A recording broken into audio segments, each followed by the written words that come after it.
نحمده ونصلي على رسوله الكريم اما بعد فاعوذ بالله من الشيطان الرجيم بسم الله الرحمن الرحيم رب اشرح لي صدري ويسر لي امري واحلل عقدة من لساني يفقهوا قولي۔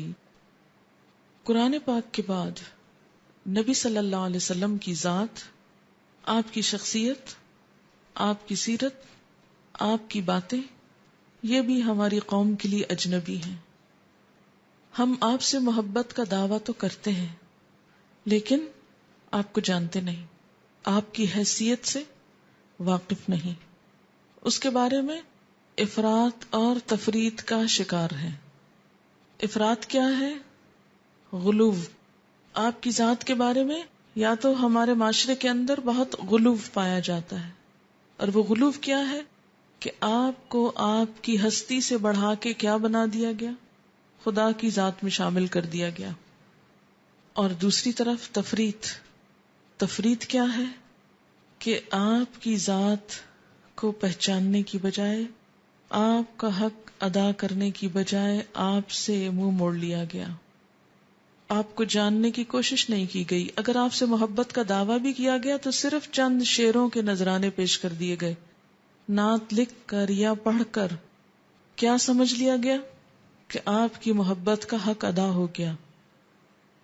میں اس وقت بھی آپ کو پورے اعتماد سے کہہ سکتی ہوں کہ اگر اردو لٹریچر میں جتنی بھی نعت ہے سب اکٹھی کر لیں اور اس کی روشنی میں حضور صلی اللہ علیہ وسلم کی سیرت، آپ کے کلام، آپ کی تعلیم، آپ کے مشن، آپ کی حیثیت کو پہچانے، آدھا بھی نہیں جان سکتے، چوتھائی بھی نہیں جان سکتے آپ۔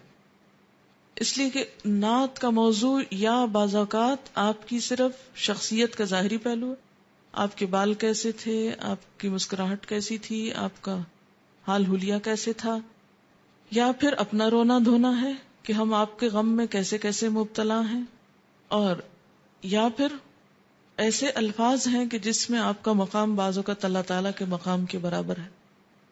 اور دوسری طرف تفریط میں وہ لوگ ہیں کہ جو آپ کے بارے میں نہ علم رکھتے ہیں اور نہ ہی اس مقصد کو جانتے ہیں کہ آپ کیوں آئے، اور بسا اوقات آپ کی تعلیم کو ایک طرف ڈال دیتے ہیں، یعنی صاف کہتے ہیں کہ قرآن ہی کافی ہے، حدیث کی ضرورت ہی نہیں، اور ایسے ایسے اعتراضات کرتے ہیں کہ جس کے نتیجے میں واقعی انسان یہ سمجھتا ہے کہ حدیث تو شاید کچھ جھوٹ کا مجموعہ ہے۔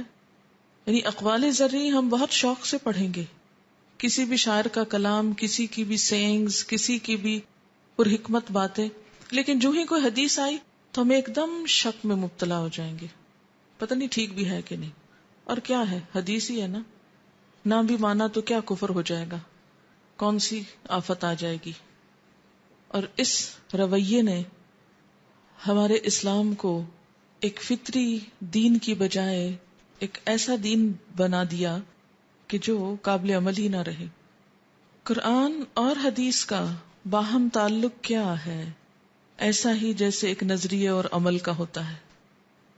قرآن اگر تھیری ہے تو حدیث پریکٹیکل ہے، قرآن اگر ایک علم ہے تو نبی صلی اللہ علیہ وسلم معلم ہیں۔ النیت، نیت کے مسائل۔ اعمال کے اجر و ثواب کا دار و مدار نیت پر ہے۔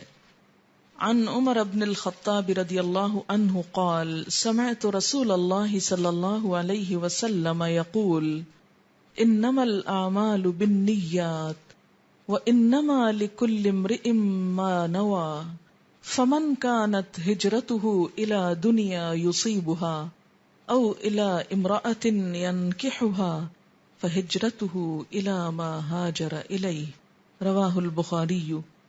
حضرت عمر بن خطاب رضی اللہ تعالی عنہ کہتے ہیں کہ میں نے رسول اللہ صلی اللہ علیہ وسلم کو فرماتے ہوئے سنا ہے کہ اعمال کا دار و مدار نیتوں پر ہے، ہر شخص کو وہی ملے گا جس کی اس نے نیت کی، لہذا جس شخص نے دنیا حاصل کرنے کی نیت سے ہجرت کی اسے دنیا ملے گی، جس نے کسی عورت سے نکاح کے لیے ہجرت کی اسے عورت ہی ملے گی، پس مہاجر نے جس مقصد کے لیے ہجرت کی اس چیز کے لیے سمجھی جائے گی۔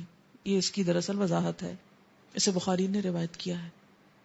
اس حدیث کی روشنی میں اس مجلس میں بیٹھنے والا ہر شخص اپنی نیت کا جائزہ لے کہ وہ یہ کیوں پڑھ رہا ہے، کیا مقصد ہے اس کے پڑھنے کا، کیا غرض ہے اس کے علم حاصل کرنے کی، کیا اللہ کی رضا، دین کا دفاع، دین کی خدمت، اپنی اصلاح، یا پھر کچھ اور۔ ان ابی ہریرہ قال قال رسول اللہ صلی اللہ علیہ وسلم ان اللہ لا ينظر الى صورکم واموالکم ولکن ينظر الى قلوبکم واعمالکم۔ حضرت ابو ہریرہ کہتے ہیں کہ رسول اللہ صلی اللہ علیہ وسلم نے فرمایا کہ اللہ تمہاری شکل و صورت اور مال نہیں دیکھتا بلکہ تمہارے دل اور اعمال کو دیکھتا ہے۔ اسے مسلم نے روایت کیا ہے۔ اللہ شکل و صورت کیوں نہیں دیکھتا، خواہ وہ کتنی ہی خوبصورت کیوں نہ ہو؟ اس لیے کہ وہ تو خود اس نے بنائی۔ سورۃ آل عمران میں آتا ہے هو الذی یصورکم فی الارحام کیف یشاء، وہ تمہیں ماں کے پیٹ میں بناتا ہے جیسے چاہتا ہے، اس لیے وہ کسی کی شکل سے مروب نہیں ہوتا اور نہ ہی مال سے، اس لیے کہ ان اللہ یرزق من یشاء بغیر حساب، اللہ جس کو چاہتا ہے بے حساب رزق دے دیتا ہے۔ شکل و صورت اور مال اس کی اپنی دی ہوئی ہے، اس لیے وہ ان دو چیزوں سے قطعاً مرعوب نہیں ہوتا، امپریس نہیں ہوتا۔ وہ کیا دیکھ رہا ہے اس وقت ہم سب کے؟ قلوبکم و اعمالکم، دل اور عمل۔ دل سے مراد کیا ہے کہ نیت اور ارادہ اس وقت کیا ہے، دل میں کیا ہے، اور عمل کیا ہے کہ توجہ کتنی ہے اس کام کی طرف اور اس کے لیے محنت کتنی ہو رہی ہے۔ میں چاہوں گی کہ اس حدیث کو کل آپ گروپ ٹائم پر ریڈ کر کے سنائیں۔ یہ نمبر 2 حدیث جو چھوٹی ہے، تاکہ آپ کو احادیث پروناؤنس کرنی بھی آئیں۔ میں آپ کو کہلواؤں گی اس وقت یہ حدیث، اور آپ اس کو میرے پیچھے دہرائیں گے تاکہ کل آپ سنا سکیں، اور گھر جا کے 3 دفعہ اس حدیث کو پڑھیں گے۔ ان اللہ لا ينظر الى صورکم واموالکم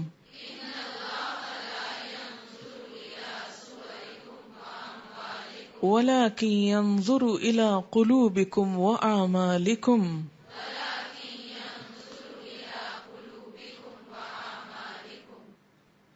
اللہ 2 چیزیں نہیں دیکھتا اور 2 دیکھتا ہے۔ اس کے برعکس بندے وہ 2 دیکھتے ہیں جو اللہ نہیں دیکھتا، اور وہ 2 نہیں دیکھتے جو اللہ دیکھتا ہے۔ کیا نہیں دیکھتا؟ صورتیں اور مال۔ کیا دیکھتا ہے؟ دل اور اعمال۔ بندے کیا دیکھتے ہیں؟ صورت اور مال۔ ایسا ہی ہے نا؟ ہم کسی کو پہچاننے کے لیے کسی کی بڑائی کو کہاں سے دیکھتے ہیں؟ کون اچھا ہے اور کون نہیں، کون بڑا ہے اور کون نہیں؟ کس چیز سے پہچانتے ہیں؟ اس کی شکل کیسی ہے، اس کا اپیرنس کیسا ہے، اور اس کے پاس مال کتنا ہے۔ اگر یہ 2 چیزیں اکٹھی ہو جائیں تو بالکل اس کے آگے دل بیٹھ جاتا ہے ہمارا، مروب، خدا مان لیتے ہیں اس کو۔ اور اگر ان میں سے 2 نہ ہو، ایک ہی ہو جائے تو بھی کافی ہے۔ اس کے برعکس کس چیز کو نہیں دیکھتے؟ کسی کے عمل کو، اخلاق کو، کردار کو، اور دوسری طرف دل تو ویسے ہی نظر نہیں آتا، اگرچہ نیتیں انسان کی عمل سے بھی ظاہر ہو رہی ہوتی ہیں۔ نیت عمل میں رنگ ڈالتی ہے، عمل کے اندر ایک خاص طمانینت اور سکون آ جاتا ہے، ایک وقار آتا ہے، ایک حسن آتا ہے نیت کی درستگی سے۔ لیکن ہم عموماً ان 2 چیزوں کی طرف کم ہی مائل ہوتے ہیں۔ تو جب ہمارے اور اس کے معیار میں ہی فرق ہے تو پھر ہم اللہ کے معیار پہ کب پورے اتر سکتے ہیں؟ ہماری ساری توجہ، ساری محنت اور ساری کوشش کن 2 چیزوں کو سنوارتے گزری؟ ہر وقت جس چیز کے بارے میں ہم کانشیس ہوتے ہیں وہ کیا ہے؟ ہماری شکل کیسے لگ رہی ہے؟ ہمارے چہرے پہ بال تو نہیں، ہمارے منہ پہ کچھ لگا ہوا تو نہیں، کوئی داغ تو نہیں، کوئی دھبا تو نہیں؟ کیسے کیسے ٹوٹکے کتنا میک اپ پہ خرچ کرتے ہیں، ہزاروں روپیہ، صرف اس لیے کہ ہماری لک اچھی آئے۔ اور دوسری طرف ساری توجہ مال کی طرف، حلال سے ملے یا حرام سے ملے، جائز ہو یا ناجائز ہو، اپنا حق ہو یا کسی کا ہو، بس مل جانا چاہیے۔ سارا غم اور دکھ اور فکر انہی 2 چیزوں کے گرد ہے۔ اور جس چیز کی پرسش ہے آخرت میں کہ نیتوں کا حال کیا تھا اور کام کیا کر کے لائے، وہاں یہ نہیں دیکھا جائے گا کہ شکل کیسی لائے، کام کیسے کر کے لائے، اس کی طرف محنت اور مال اور وقت اور توجہ بہت کم. تعریف السنتی، سنت کی تعریف. سنت کیا ہوتی ہے؟ سنت کا لغوی معنی، لیکسیکل یا ڈکشنری میننگ طریقہ یا راستہ ہوتا ہے. سنت کا معنی طریقہ یا راستہ، اچھا ہو یا برا. ان ابی جحیفۃ قال قال رسول اللہ صلی اللہ علیہ وسلم من سن سنتا حسنتا فعمل بها بعده كان له اجره ومثل اجورهم من غیر ان ينقص من اجورهم شيئا ومن سن سنتا سیئتا فعمل بها بعده كان عليه وزره ومثل اوزارهم من غیر ان ينقص من اوزارهم شيئا. حضرت ابو جحیفہ رضی اللہ تعالی عنہ کہتے ہیں کہ رسول اللہ صلی اللہ علیہ وسلم نے فرمایا، جس شخص نے کوئی اچھا طریقہ جاری کیا اور اس کے بعد اس پر عمل کیا گیا تو جاری کرنے والے کو اپنے عمل کا ثواب بھی ملے گا اور اس اچھے طریقے پر چلنے والے دوسرے لوگوں کے عمل کا ثواب بھی ملے گا، جبکہ عمل کرنے والے لوگوں کے اپنے ثواب سے کوئی کمی نہیں کی جائے گی. یعنی عمل کرنے والوں سے لے کر کروانے والے کو نہیں دیا جائے گا، بلکہ اللہ تعالیٰ اپنی خاص بارگاہ سے دیں گے. اور جس شخص نے کوئی برا طریقہ جاری کیا جس پر اس کے بعد عمل کیا گیا تو اس پر اپنا گناہ بھی ہوگا اور ان لوگوں کا گناہ بھی جنہوں نے اس پر عمل کیا، جبکہ برے طریقے پر عمل کرنے والے لوگوں کے اپنے گناہوں سے کوئی کمی نہ کی جائے گی. اس حدیث کو ابن ماجہ نے روایت کیا ہے. تو یہاں پر لفظ سنتن حسنتن بھی استعمال ہوا ہے اور سنتن سیئتن. تو لفظی معنی سنت کا کیا ہے؟ طریقہ، خواہ اچھا ہو یا برا. سنتن سیئتن سے سمپلی مراد یہ ہے کہ کوئی بھی گناہ کا کام اس نے خود کیا اور پھر اسے لوگوں میں بھی رواج دے دیا. مثلاً کسی معاشرے کے اندر سود جیسی کوئی چیز نہیں تھی اور پہلے نہیں تھی، لیکن کسی شخص نے اس کا رواج ڈال دیا. اب جتنے بھی لوگ اس کے بعد سود کا لین دین کریں گے وہ اس کے ذمے پڑے گا. اور اس کی بڑی مثال کہاں ہے؟ قتل کے سلسلے میں حابیل اور قابیل کے قصے میں، کہ قابیل نے جب حابیل کو قتل کیا تو اب اس کے بعد کیا ہو رہا ہے کہ دنیا میں جہاں بھی جو قتل ہوتا ہے اس کے گناہ کا ایک حصہ قابیل کو بھی ملتا ہے، بغیر اس کے کہ قاتل کے گناہ میں کوئی کمی ہو. اب قتل یہاں ہوا ہے اور قابیل کہاں گزر گیا، لیکن اس کو کیوں حصہ مل رہا ہے؟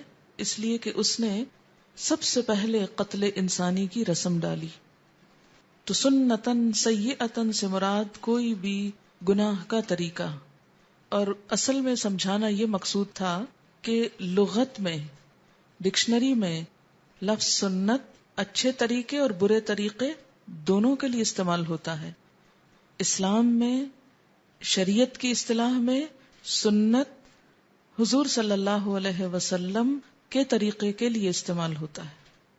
شریعت کی اصطلاح میں سنت کا مطلب رسول اکرم صلی اللہ علیہ وسلم کا طریقہ ہے.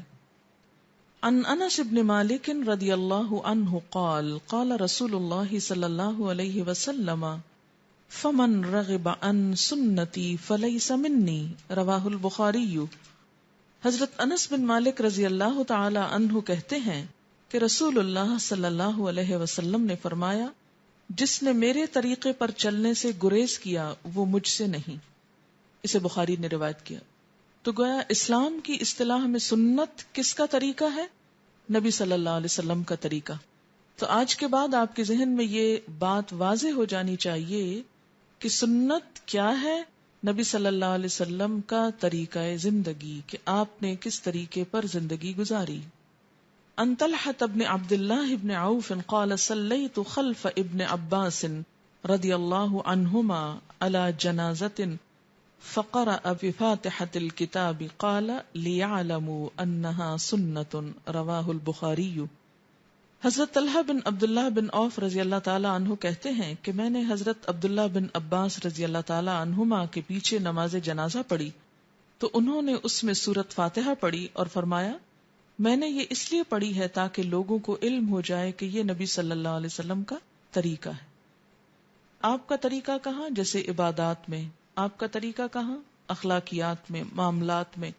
یعنی ایمان، عبادت، معاملات، اخلاق، ان سب میں آپ کا طریقہ کیا تھا. سنت کی 3 قسمیں ہیں: سنت قولی، سنت فعلی، سنت تقریری. رسول اکرم صلی اللہ علیہ وسلم کا زبانی ارشاد مبارک سنت قولی کہلاتا ہے. یعنی جو آپ کا قول تھا، بول کے آپ نے بات بتائی، وہ کیا ہے؟ قولی. قول سے قولی، یہ نسبت کی ہے یہاں، جس کی مثال درج ذیل ہے. ان حذیفہ رضی اللہ عنہ قال قال رسول اللہ صلی اللہ علیہ وسلم ان الشیطان یستحل الطعام الا یذکر اسم اللہ علیہ، رواہ مسلم. حضرت حذیفہ رضی اللہ تعالی عنہ کہتے ہیں کہ رسول اللہ صلی اللہ علیہ وسلم نے فرمایا، اگر کھانا کھانے سے پہلے بسم اللہ نہ پڑھی جائے تو شیطان اس کھانے کو اپنے لیے حلال سمجھ لیتا ہے. اسے مسلم نے روایت کیا ہے. یہ کیا ہے؟ دراصل آپ کا قول. رسول اکرم صلی اللہ علیہ وسلم کے عمل مبارک کو سنت فعلی کہتے ہیں. فعل کس کو کہتے ہیں؟ کام کو، جس کی مثال درج ذیل ہے. النعمان بن بشیر قال كان رسول اللہ صلی اللہ علیہ وسلم یسوی صفوفنا اذا قمنا للصلاة فاذا استوینا کبر، رواہ ابو داود. حضرت نعمان بن بشیر رضی اللہ عنہما فرماتے ہیں، جب ہم نماز کے لیے کھڑے ہوتے تو رسول اللہ صلی اللہ علیہ وسلم ہماری صفیں درست فرماتے. اب یہ آپ کا فعل ہے. آپ کیا کرتے؟ ہماری لائنوں کو سیدھا کرتے. جب ہم سیدھے کھڑے ہو جاتے پھر اللہ اکبر کہہ کر نماز شروع کر دیتے. اسے ابو داؤد نے روایت کیا. رسول اکرم صلی اللہ علیہ وسلم کی موجودگی میں جو کام کیا گیا ہو اور آپ صلی اللہ علیہ وسلم نے خاموشی فرمائی ہو یا اس پر اظہار پسندیدگی کیا ہو، اسے سنت تقریری کہتے ہیں، جس کی مثال درج ذیل ہے. تقریر کا لفظ کس سے ہے؟ قاف رے رے قرر، یعنی قرار، ریکمینڈڈ کے معنوں میں، یا دوسرے لفظوں میں ٹیسٹ اپروول، یعنی خاموش اپروول ہے. یہ ایک طرح سے آپ نے اپروو کر دیا، اپرووڈ. ایک کام آپ کے سامنے ہوا اور آپ نے کیا کیا؟ اس کو اپروو کر دیا.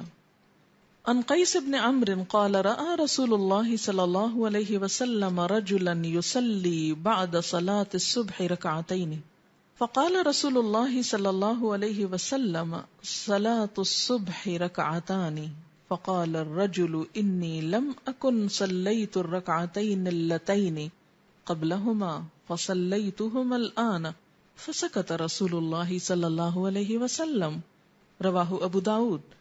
حضرت قیس بن عمرو کہتے ہیں کہ نبی صلی اللہ علیہ وسلم نے ایک آدمی کو صبح کی نماز کے بعد 2 رکعتیں پڑھتے دیکھا. فرمایا صبح کی نماز تو 2 رکعت ہے. اس آدمی نے جواب دیا، میں نے فرض نماز سے پہلے کی 2 رکعتیں نہیں پڑھی تھی، لہٰذا اب پڑھی ہیں.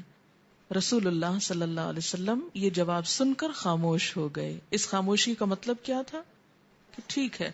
ایسا کیوں ہوتا ہے؟ بعض اوقات یہ کہ جیسے مسجد میں کوئی شخص آیا اور فرض شروع ہو چکے، اب وہ کیا کرتا ہے؟ کیونکہ حکم یہ ہے کہ جب اذا اقیمت الصلاۃ فلا صلاۃ الا المکتوبہ، یہ ایک حدیث کے الفاظ ہیں جس کا مطلب یہ ہے کہ جب نماز کھڑی ہو جائے تو پھر کوئی اور نماز نہ پڑھی جائے سوائے فرض نماز کے، یعنی جس کی امامت ہو رہی ہے. اب وہ شخص ہو سکتا ہے مسجد میں آیا ہو، نماز شروع ہو گئی، اب اس نے الگ سے سنتیں پڑھنے کی بجائے کیا کیا؟ نماز شروع کر دی امام کے ساتھ، اور نماز پڑھ کے بعد میں سنتیں پڑھنے لگا. آپ نے پوچھا کہ یہ کیا کر رہے ہو، کیونکہ نماز تو ہو چکی. تو اس نے کہا کہ میری پہلے کی سنتیں رہ گئی ہیں، وہ پڑھ رہا ہوں. تو آپ نے خاموشی اختیار کی. یہ خاموشی کیا ہے آپ کی؟ سنت تقریری. آپ نے کہا ٹھیک ہے، یعنی پڑھ لو. تو اس سے ایک بات یہ بھی پتہ چلتی ہے کہ اگر کبھی جلدی میں انسان فرض نماز پڑھ لیتا ہے اور سنت سہولت کے مطابق، خاص طور پہ جب ایسا ڈر ہو کہ قضا ہی نہ ہو جائے ساری پڑھنے کے انتظار میں، تو بعد میں بھی پڑھی جا سکتی ہے. سنت کی یہ تینوں قسمیں ایک ہی مرتبے کی ہیں، یعنی جب آپ نے ایک بات فرما دی یا کر کے دکھا دی یا پھر کیا کیا، اپروول دے دی، تو یہ تینوں شریعت کا سورس ہیں.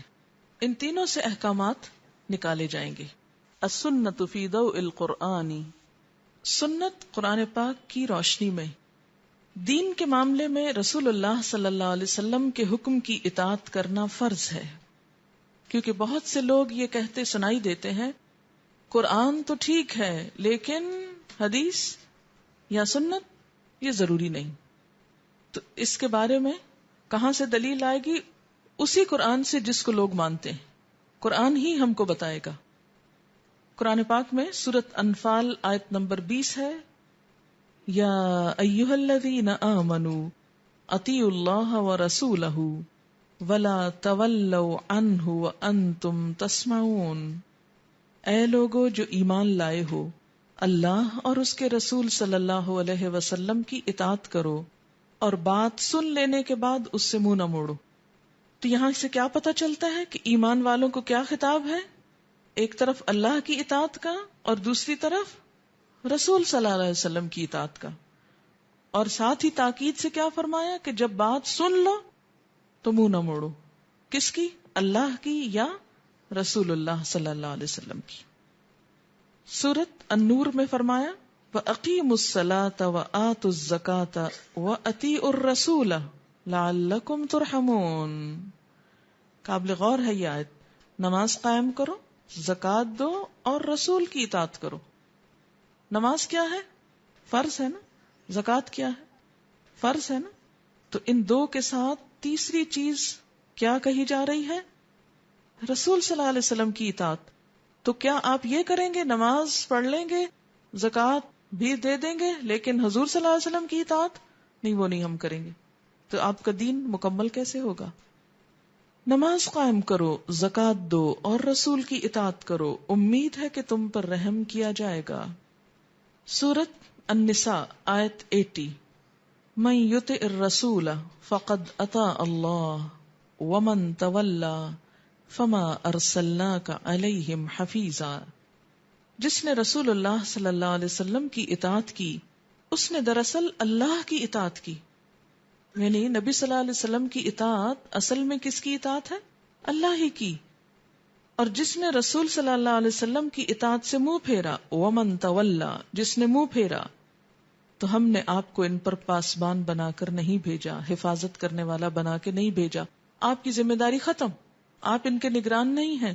آپ کا کام ہے پہنچا دینا، نگرانی ہم کر رہے ہیں، حساب ہم خود لے لیں گے.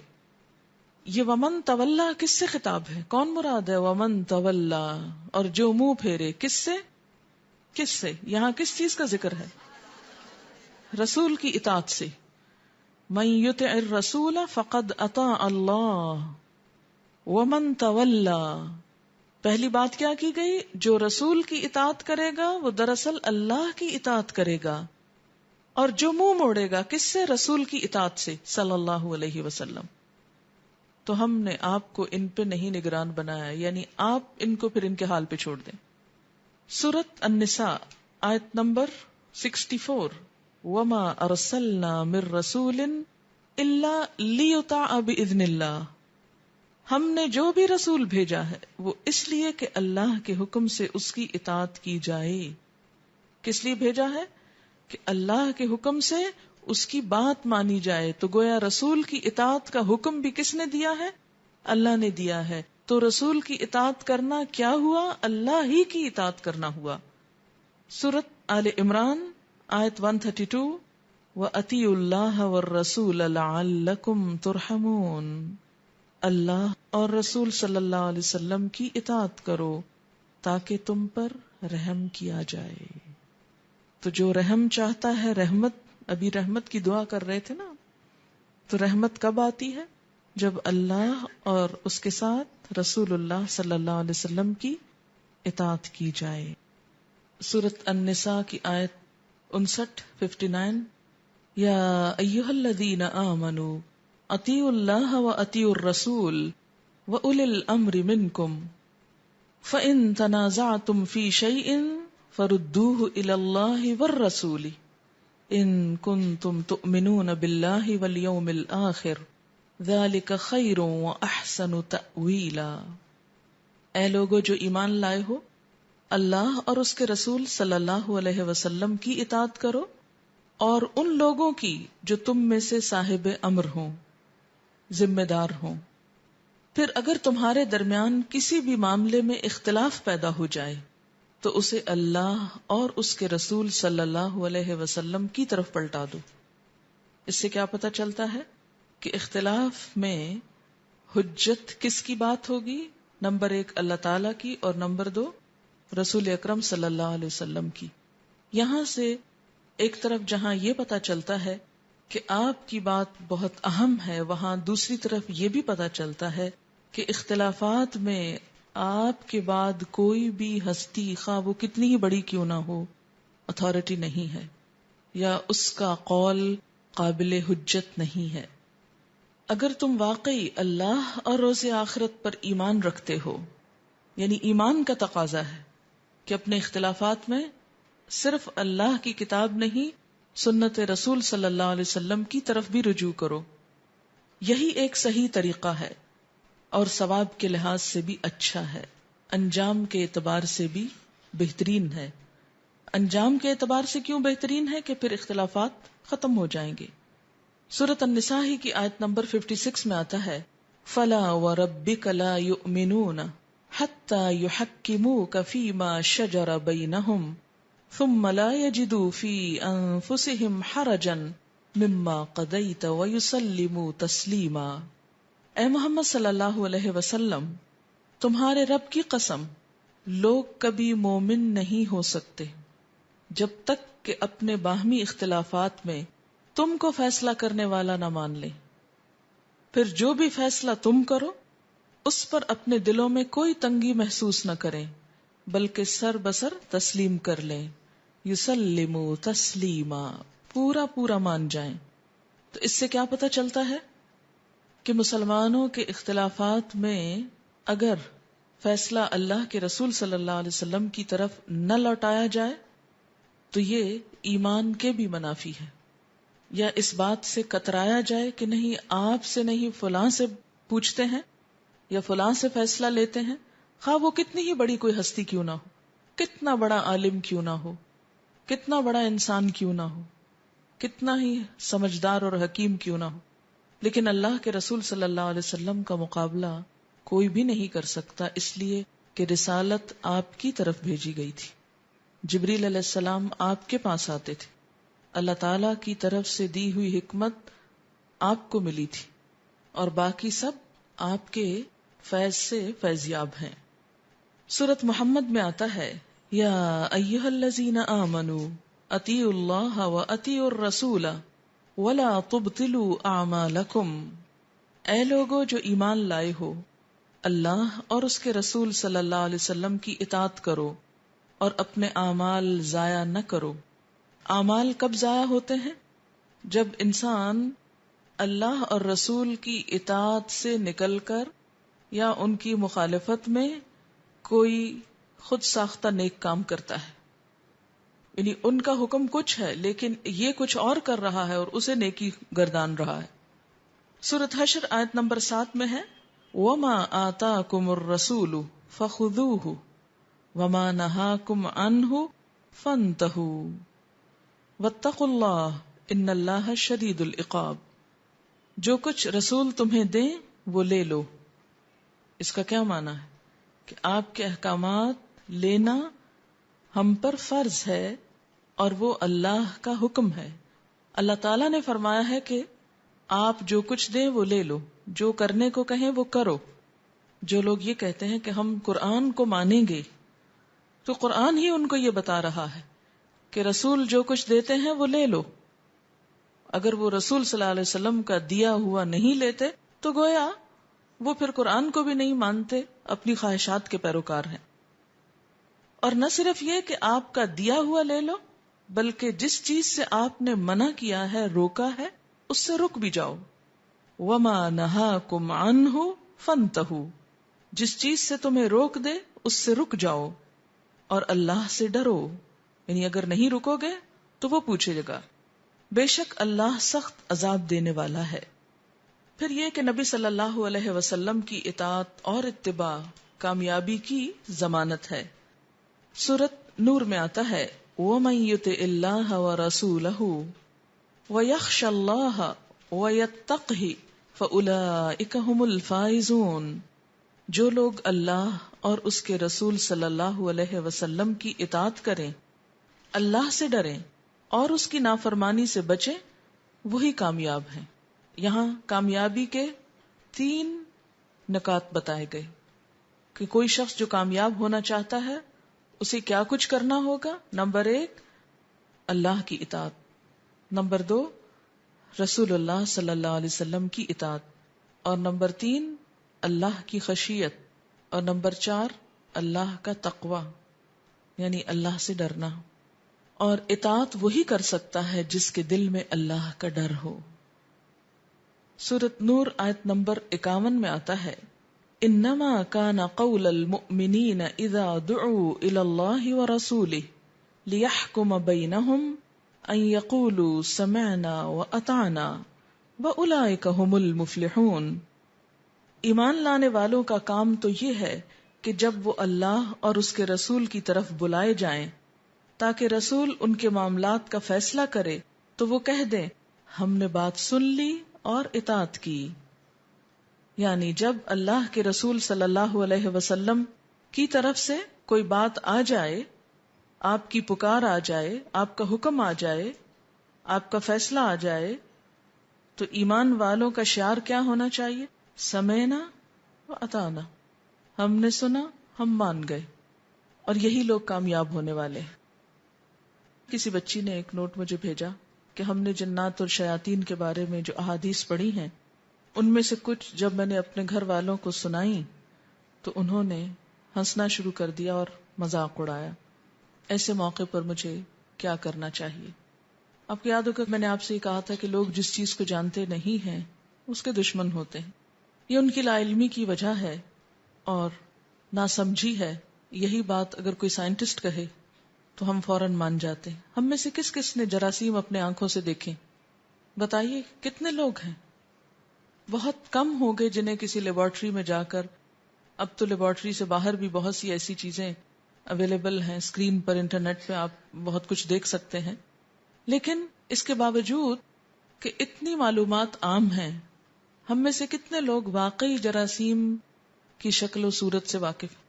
لیکن ہم میں سے کوئی ایک ایسا ہے جو جراثیم کے وجود سے انکار کرتا ہو؟ کوئی بھی نہیں۔ تو ہم یہ ایمان دیکھ کر لائے ہیں؟